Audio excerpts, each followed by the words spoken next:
ఎవరో ఒక ఆమె వాడికి కనపడుతుంది, ఆమెని వివాహం చేసుకోవాలనుకుంటాడు. కానీ ఒకటి ఆలోచించండి, ఆ తల్లిదండ్రులకి ఒక అందమైన కూతురు పుట్టినప్పుడు ఆ తల్లిదండ్రులకి ఎన్ని ఆశలు ఉంటాయి. బాగా చదువుకుంటూ అంత అందమైన పిల్లని యోగ్యుడైన వరుడికి ఇవ్వాలని ఆ తల్లిదండ్రులు కోరుకోరా? నువ్వెవరివి కోరుకోవడానికి ఆ పిల్లని? ఎక్కడిది నీకు ఆ స్వాతంత్రం? ప్రేమయందు ధైర్యం ఉండాలన్న పేరు చెప్పి అక్రమాలిన సందేశాలు ఇచ్చి యువతని పెడత్రోవ పట్టించి పిల్లలు చెయ్యకూడని పనులు చేసేటటువంటి సాహసం వైపుకు పురికొల్పడం ధైర్యం అన్న మాటలోకి వస్తుందా?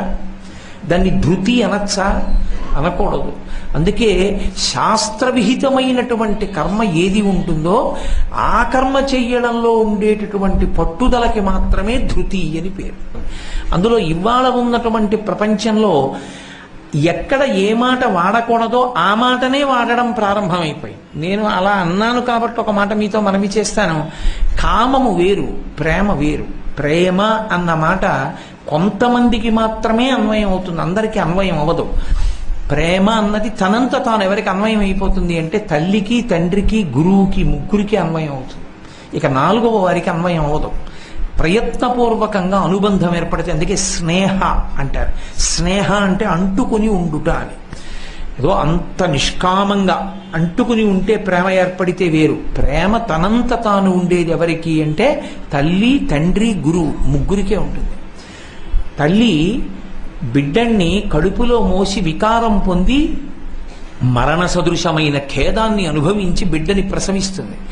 ప్రసవించి తన స్తన్యంలో ఉన్న నిత్తురు పాలగా మార్చి పడుతుంది. ఆ తల్లికి వాడు అన్నం పెట్టకపోయినా వాడి విషయంలో అమంగళకరమైన మాట తల్లి మాట్లాడదు.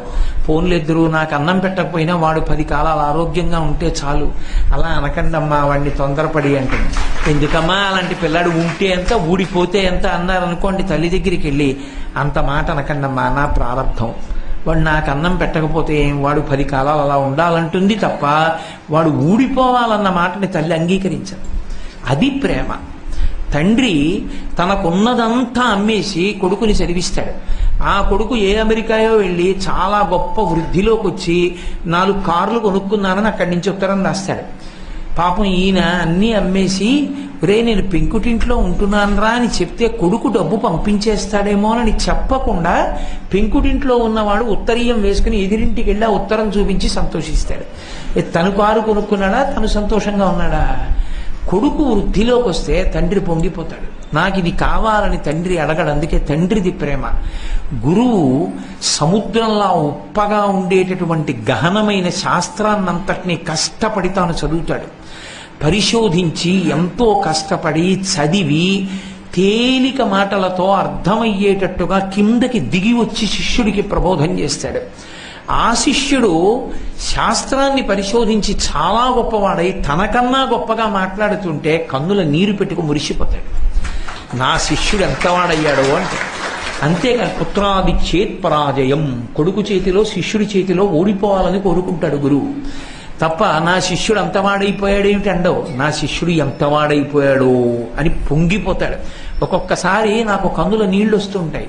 మా గురువు గారు నా దగ్గరికి వచ్చి ఓ మాట అంటుంటారు, ఒరే నాయనా మొన్న నాకు సభకి వెళ్ళాను రా, చాగంటి కోటేశ్వరరావు వారి గురువు గారు అన్నారు రా, నన్ను పొంగిపోయాను రా. గురువు గారు మీరెక్కడ నేనెక్కడ, మీ కాలి చెప్పు నేను, మిమ్మల్ని నా గురువు గారిని నా పేరు పెట్టి నాతో అన్వయం చేయడమా? మీ శిష్యుడు అనాలి. ఈ కోటేశ్వరరావు బలానా ఆయన శిష్యుడు అనాలి. మానేసి కోటేశ్వరరావు గారి గురువు గారు ఆయన అంటే ఆయన బాధపడాలి. నిజానికి చెప్పింది నేను వీడికి, వీడి గురువు గారు నాకు పేరు తప్ప ఆయన శిష్యుడు అంటలేదనాలి. ఆయన ఎంతో సంతోషంగా ప్రయత్నపూర్వకంగా వచ్చి నాకు ఆ మాట చెప్పి పొంగిపోతుంటారు. అది గురువు అంటే. కాబట్టి ఈ ముగ్గురిది ప్రేమ. అంతేకాని నాకే దక్కాలని ప్రయత్నించింది కామము తప్ప ప్రేమ కాదు. అది నాకే దక్కాలన్నాను అనుకోండి, దక్కితే నాకు దక్కాలి, నాకు దక్కకపోతే అది ఉండకూడదన్నాను అనుకోండి, వివరణం చేస్తాను, పాడు చేస్తాను అన్నాను అనుకోండి, అప్పుడు అది కామము. అది వెర్రితలలు వేసిన కామము. కామము అన్న మాట వాడవలసిన చోట ప్రేమ అన్న మాట వాడారనుకోండి, ఎన్ని ప్రమాదాలు వస్తున్నాయో మీరు చదవట్లేదా? ఒక్క మాటని తప్పుగా వాడితే అన్ని ఇబ్బందులు వస్తాయి. ఎక్కడ ఏ మాట మాట్లాడాలో ఆ మాటే మాట్లాడాలి. అంతేకాని ఒక మాటని తీసుకెళ్లి ఒక చోట పెడితే లేనిపోని ప్రమాదాలన్నీ వస్తాయి. కాబట్టి ధృతి